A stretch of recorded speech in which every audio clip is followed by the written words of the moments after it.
were getting kind of roughed up. I mean, you saw it on the video, and it kept going well after we were separated. Did it feel like you were getting roughed up? I mean, there was, yes. It was not gentle. No, it was not gentle. So then what happened after they took you, like after you disappear? Yeah. Where do you go and what do they tell you about why are they detaining you? What do they have you for? So honestly, I heard very little. And of course, the case, they have not brought charges, but apparently the U.S. Attorney's Office says they're still reviewing the case. So I don't know exactly what they will come back with. DHS put that preposterous statement out that everyone could see is not what is happening on the video, but they didn't tell me any of that. They did take me to a detention room. They took the cuffs off and I just sat for 3.5 hours in a detention room. Part of what's fascinating. But wait, but they didn't tell you? Like you're just in there. There's nothing. Nothing. Come on. Yeah, I sat for 3.5 hours in a detention room. But they just put nothing. I mean, and they know exactly who you are. They know what they're doing. They do. They knew who you were. They knew who I was. There's no doubt they knew I was the controller and talked to me about that. So, and then what happened after 3.5 hours? Well, first I got to say about who two of the agents were, because this was kind of remarkable in itself. Like the arresting officer is a Pakistani Muslim who lives in Brighton Beach, and the second officer is an Indo-Guyanese immigrant who lives in South Ozone Park in Queens. Both immigrants, so... work them over for their vote? You're trying to rank me, buddy? You know it. I'm absolutely trying to get everybody's vote, including theirs. And look, we need a mayor. Well, since I'm here. I mean, look, immigrant New Yorkers, whoever they are, have a lot of the same issues, and some of that is affordable housing, and some of that is knowing that Donald Trump is coming for New York City, and we need elected officials who will stand up. Well, but what do you, I want you to think of, what does that say to you, that the fact that the gentlemen that did this, that are there in immigration court, are themselves immigrants? Yeah. I mean, it says to me that, what Trump is trying to do is to drive a wedge into our country. In New York City, 40% of the 8 million New Yorkers are foreign born. 50% of New Yorkers live in mixed status households with at least one immigrant, including 1 million children. And if they think they're subject to deportation proceedings, think about what will happen. People will be afraid to come to school. People will be afraid to report crimes to the NYPD. People won't show up at their immigration hearings. So, the reason New York City is proud to have these sanctuary city laws is to say it matters when there is rule of law and due process. Of course, it matters to the people who are seeking having their asylum cases heard, but it matters to all of us. Can I just play devil's advocate for a second? It's pretty clear that Trump in 2024 made huge gains in predominantly immigrant neighborhoods in New York City. I think that's the data shows that. Yes. And there's some data to suggest that actually amongst foreign-born voters was the biggest swing constituency. Yeah. That maybe this is what a lot of immigrants want. I mean, I think what authoritarians are good at is giving you someone to blame. You feel precarious. Housing is so expensive here. You think you're not going to be able to stay. And when someone tells you that it's somebody else's fault, even if it's the people who got here 10 minutes after you arrived. I used to, in the city council, represent a Bangladeshi neighborhood. And yes, when I would go out there, I would hear, we came the right way. Yes. But this shows there's no right way, when these folks are doing things the right way. They did what they were supposed to. Nobody's safe like that. All right.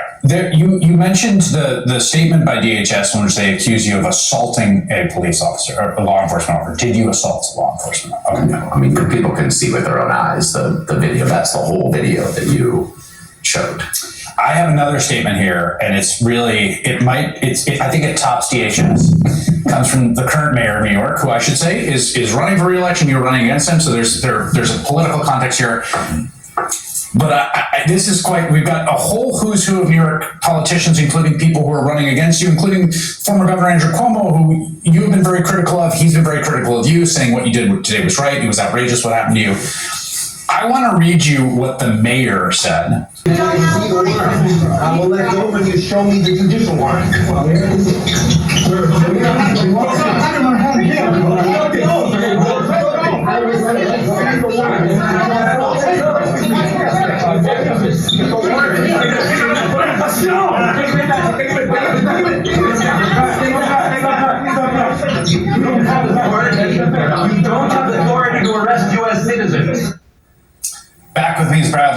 Controller of New York City in his first TV interview since you saw him being handcuffed and arrested today, detained at an immigration courthouse in Manhattan for 3.5 hours before being released. I told you the mayor of New York City.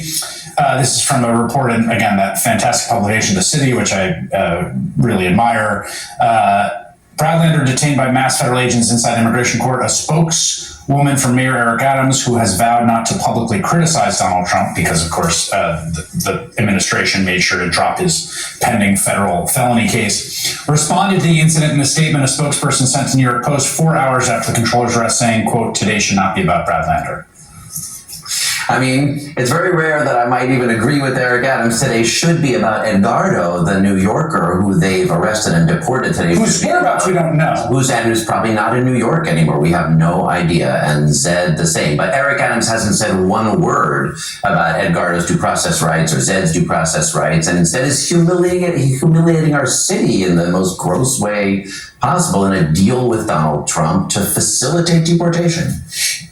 I saw this piece in the New York Post, which obviously is a very right-wing paper and tends to be quite demagogic on immigration. But this piece about ICE morale. This is Trump admin's 3,000 ICE arrests per day quota is taking photos off criminals and killing morale, insiders.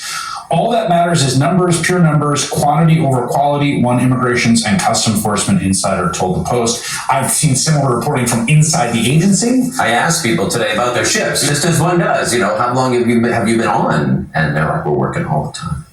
What do you think that does to the city, just in terms of like the safety? And not just this city, all the other cities, all the other places that are now being targeted with precisely this kind of enforcement. Yeah, look, Trump is trying to ratchet up conflict. He wants it to happen. That's what today was about. That's what doing this to ICE agents about. That's what sending the National Guard into LA is. And it's part of our challenge. We have to show up and do things like I did today.